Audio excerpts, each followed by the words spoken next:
Estamos no resguardo do vento, na parte sur do porto exterior do Ferrol.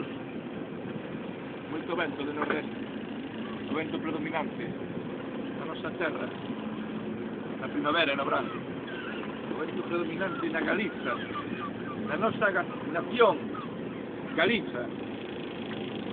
Esta semana tive unha excursión oceánica. Un poema a esta parte do barco, a esa unión da quilla que proa que se chama roda, esa parte que se afunde no mar e vuelve a resurdir, que se afunde e vuelve a resurdir, e di así: as nosas proas rompen a liberdade das ondas, son escravas da nosa ambición, tan presas como rumbos que persiguen os cardumes o cheirume do peixe.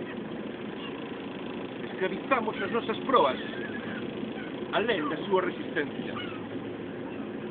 Afundímolas no inferno na procura da gloria, da conquista da humanidade. Enterramos as nosas proas no abismo da vida e resurden victoriosas como a auga, libres, chorreantes de mar. Emersen, como emersen as sereas, enamorándonos. Afundímolas e resurden. Afogámolas e resucitan. Como escravas dos nosos ojos. Medro mar!